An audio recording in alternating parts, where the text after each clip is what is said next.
సూరజ్ ఓ చోట చైర్లో కూర్చొని ఆలోచిస్తూ ఉంటే అప్పుడే జ్యోత్స్న తన దగ్గరకు వచ్చి మాట్లాడుతూ ఉంటుంది. ఏంటి బంగారం ఎలా వచ్చావు అని అంటే, అరే నీ పిలుపులు పలుపులు పక్కన పెట్టేసి నేను చెప్పేది విను. నాకు నీ హెల్ప్ కావాలని అడుగుతుంది. ఎందుకు అని అడిగితే, నువ్వు నా వైపు ఎప్పుడు నన్ను బంగారం బంగారం అంటావు కదా, మరి నా మాట ఒక్కసారి కూడా వినవా? తాతకి దీపం మీద బాగా నమ్మకం ఉంది. ఆ నమ్మకం పోతే నేనే సీఈఓ అవుతాను. నా లైఫ్ టర్న్ అవుతుంది. నేను హ్యాపీగా ఉంటానని చెప్తుంది. ఓహో! అంటే ఈ పోటీలో ఓడిపోతే ఆ నమ్మకం పోతుంది అంటావు అంతే కదా అని అంటే, అవునవును, దానికి కావాల్సిన హెల్ప్ నాకు చెయ్యరా? అది కూడా నువ్వేం కష్టపడక్కర్లేదు. జస్ట్ ఇక్కడ జరిగే కాంపిటీషన్లో నీ నువ్వు ఎక్కడ ఇన్వాల్వ్ అవ్వకుండా ఉంటే, తనకి హెల్ప్ చేయకుండా ఉంటే చాలు అని అయితే చెప్తుంది. సర్లే, ఇప్పుడు ఈ డిస్కషన్స్ అన్నీ అవసరమా? పద, కొత్తగా తెలియడానికి ఏముంది, నీ మైండ్ సెట్ నాకు తెలుసు కదా, నువ్వు ఇలానే ఆలోచిస్తావు, పద పద అని చెప్పి ఏ సమాధానం చెప్పకుండానే అక్కడి నుంచి అయితే జ్యోత్స్న తీసుకొని కాంపిటీషన్ దగ్గరికి వస్తాడు. ఇంతలోనే కాంపిటీషన్ టైం అయితే అయింది. ఎవరి చెఫ్లు వాళ్ళ బోర్డింగ్ దగ్గరికి వెళ్ళి నిల్చోండి అని చెప్తే, జ్యోత్స్న రెస్టారెంట్స్ తరపు నుంచి పోటీ చేయాల్సిన కిరణ్ అయితే వెళ్ళి డిఎం రెస్టారెంట్ దగ్గర నిల్చుంటాడు. అదేంటి అక్కడ నిల్చున్నావు అని అడుగుతుంది దీప. తను ఇప్పుడు మా చెఫ్ అని చెప్తుంది మాలిని. అదేంటి అని అడిగితే, 2 గంటల క్రితమే మీ రెస్టారెంట్లో జాబ్ రిజైన్ చేసి మా రెస్టారెంట్లో వచ్చి జాయిన్ అయ్యాడని చెప్తుంది. ఒక్కసారిగా షాక్ అయిపోతారు శివనారాయణ ఫ్యామిలీ. మీరే కదా బాబాయ్ అన్నారు, డబ్బుతో ఏది కొనలేరు, నా డబ్బుతో ఏది కొనలేనని ఇందాక మీరు చెప్పారు కదా అని అంటే అది తప్పని నిరూపించావా శివనారాయణమూర్తి, దక్షిణమూర్తి? ఈ కనీసం ఒరిజినల్గా పోటీపడి కూడా గెలవలేవని అంత నమ్మకంగా ఉందా నీకు?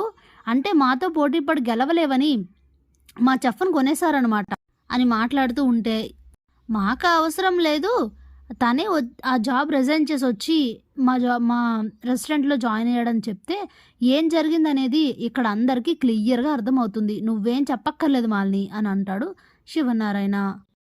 అప్పుడే, మేమైతే పోటీకి రెడీ, మా తరపు నుంచి చెఫ్ రెడీగా ఉన్నాడు, మీ తరఫు చెఫ్ని తీసుకురండి, పోటీ చేసి ఇప్పుడు విజేత ఎవరో తేలాల్సిందే అని అడుగుతుంది మాలిని. అప్పుడే శివనారాయణ, మాకు కొంచెం టైం కావాలి, ఇప్పుడు మా చెఫ్ సడన్గా ఇలా మాకు చెఫ్ లేడు కాబట్టి కొంచెం టైం కావాలని అడిగితే బోర్డింగ్ వాళ్ళు ఒక 1/2 అవర్ అయితే టైం ఇస్తారు. ఇక శివనారాయణ ఫ్యామిలీ ఓ చోటుకు వచ్చి డిస్కస్ చేసుకుంటూ ఉంటారు. ఇప్పుడు ఏం చేయాలి అని అడిగితే, ఫస్ట్ మనకు చెఫ్ కావాలి, అది కూడా చాలా బాగా వంటలు చేయాలి, లేదంటే మనం కాంపిటీషన్లో ఓడిపోయినట్టే అని చెప్తాడు కార్తీక్. అప్పుడే సూరజ్, చెఫ్ కోసం బయట ఎక్కడో వెతకడం ఎందుకు, ఇక్కడే ఉన్నారు కదా అని అంటాడు. ఎవరు అని అడిగితే, ఇంకెవరు, ఇదిగో జ్యోత్స్న గారు అని చెప్పి చూపిస్తాడు. ఏంటి నేనా అని షాక్ అయిపోతుంది జ్యోత్స్న. తనతో పాటు ఫ్యామిలీ అందరూ షాక్ అవుతారు. ఏంటి ఇది వంటలు చేస్తే మనం తినడానికే పనికిరావు, ఇక కాంపిటీషన్లో పెట్టడానికి ఏం పనికి వస్తాయి, దానికి టీ పెట్టడమే రాదు బాబు అని చెప్తుంది సుమిత్ర. ఈ సూరజ్ గడు కావాలనే నన్ను ఇరికిస్తున్నాడని అనుకుంటూ ఉంటుంది జ్యోత్స్న. అప్పుడే శివనారాయణ చాలా బాధగా దీనంగా ఓ చోట కూర్చొని, ఏం చేయాలో నాకు అర్థం కావట్లేదు, ఇప్పుడు ఆ దక్షిణామూర్తిపై నేను గెలవకపోతే మన చెఫ్ని తీసుకెళ్లి వాళ్ళు వాడుకొని ఇప్పుడు వాడు గెలిస్తే అది నాకు చాలా పరువు తక్కువని బాధపడుతూ ఉంటారు. ఇక అందరూ తన దగ్గరికి వెళ్ళి, మీరేం బాధపడకండి, ఏదో పరిష్కారం దొరుకుతుంది అని అంటే, ఇప్పటికిప్పుడు చెఫ్ ఎక్కడ దొరుకుతారు, ఈ పోటీలో ఓడిపోతే నాకు చాలా బాధే మిగులుతుందని అంటాడు శివనారాయణ. అప్పుడే కార్తీక్, నువ్వేం బాధపడకు తాత, మనకు చెఫ్ దొరికేశారని చెప్తాడు. ఎవరు అని అడిగితే, సుమిత్రత్త అని చెప్తాడు. ఒక్కసారిగా షాక్ అయిపోతాడు శివనారాయణ. సుమిత్రనా అని అంటే, అవును అత్తే.